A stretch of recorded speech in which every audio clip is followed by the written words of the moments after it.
Is your organization thinking about women in the workplace?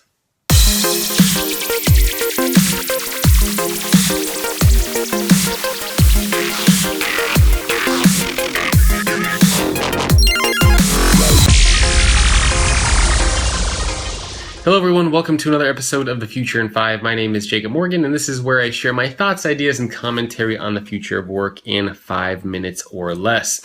I came across a recent interesting article today, actually, that Vodafone is introducing a new maternity leave policy across all their departments, their chains, across the entire organization.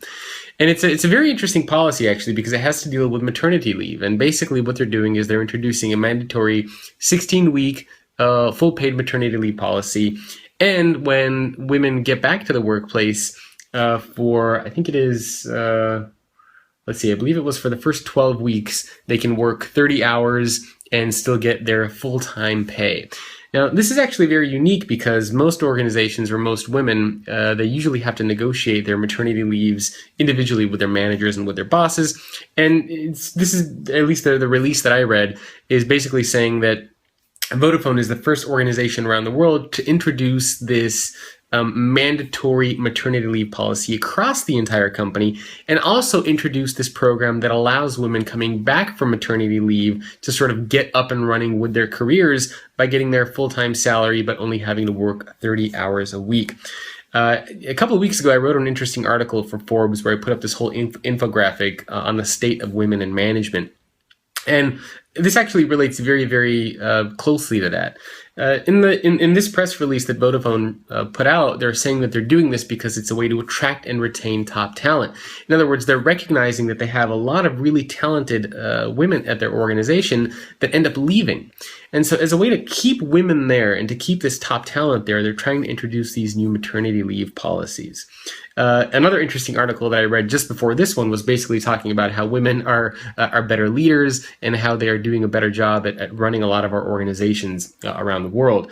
Now, the research that I did for the infographic I put up on Forbes actually corroborated a lot of this. In the infographic, for example, I found that companies with the highest percentage of women on board of directors get a 53% higher return on equity, 42% higher return on sales, 66% higher percent return on invested capital, and that out of the top 16 competencies that leaders exemplify, women ranked higher than men in 15 out of 16 of them. So clearly there's something going on here. Now, this isn't I don't want to make this about a man versus woman, woman versus man debate, but I think it is important for organizations to really understand and think about what we can do to help attract and retain more top talent within our organizations, and women especially.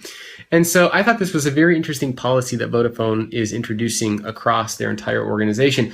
What's also very interesting is that KPMG did an analysis of this, basically figuring out what the impact of this is going to be on the organization.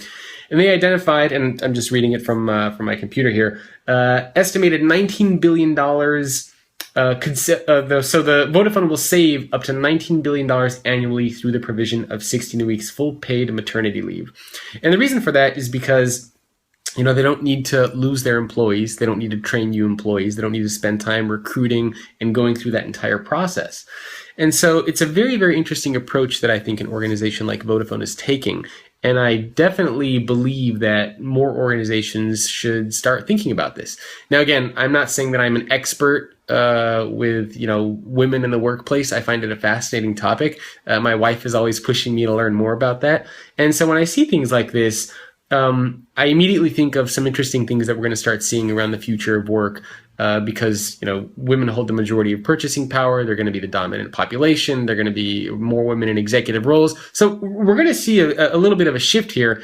And don't be surprised if we see more organizations sort of following suit with the Vodafone policy around introducing these types of maternity leave programs and coming back to work programs.